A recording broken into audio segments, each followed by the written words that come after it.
কেন্দ্রীয় শিক্ষামন্ত্রীর পদত্যাগ ও নিট কেলেঙ্কারিতে দোষীদের শাস্তির দাবিতে বিক্ষোভ মালদা জেলা ছাত্র পরিষদের।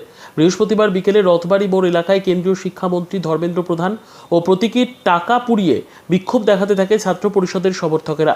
সংগঠনের সভাপতি মান্তু ঘোষ জানান, নিট কেলেঙ্কারির প্রতিবাদে আমাদের এই আন্দোলন। কেন্দ্রীয় শিক্ষামন্ত্রী ধর্মেন্দ্র প্রধানের পদত্যাগের দাবিতে আমরা তার কুশপুতুল দাহ করছি।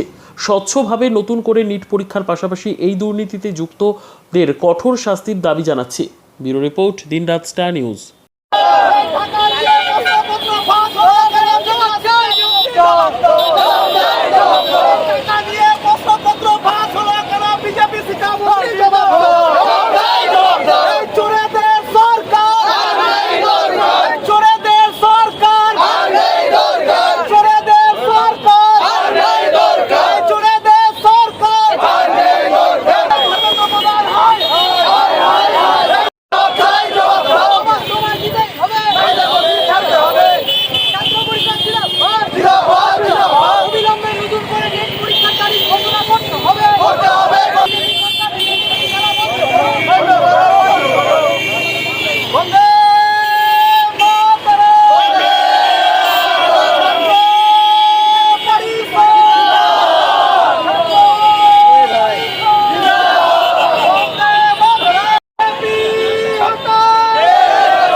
অবগত আছেন যে দেশ জুড়ে যে এই নেট এবং নিট পরীক্ষা নিয়ে যে ছিনিবিনি চলছে, কেন্দ্রীয় সরকার যে ছাত্রছাত্রীদের মধ্যে অসংখ্য টাকা পয়সা নিয়ে যে চাকরি দিয়েছে, এই নিট পরীক্ষার প্রশ্নপত্র যে করেছে, এই নিট পরীক্ষা অবিলম্বে এই প্রশ্নপত্র ফাঁস করে যে অবিলম্বে নতুন তালিকা প্রকাশ করতে হবে এবং নিট পরীক্ষার বাতিলের দাবিতে আজকে আমরা সারা দেশের পাশাপাশি আজকে আমরা মালদা জেলা ছাত্র পরিষদের পক্ষ থেকে মালদা জেলার সমস্ত আপামর ছাত্রছাত্রীদের সাথে নিয়ে আজকে আমরা কেন্দ্রীয় শিক্ষামন্ত্রীর পদত্যাগের দাবিতে, এবং আপনারা দেখলেন যে কেন্দ্রীয় শিক্ষামন্ত্রী ধর্মেন্দ্র প্রধান যিনি লক্ষ লক্ষ টাকা ঘুষ নিয়েছেন এবং আমরা টাকা দিয়ে শিক্ষামন্ত্রীকে এই কুশপুতুল দাহ করে তা আমরা প্রতিবাদ জানালাম।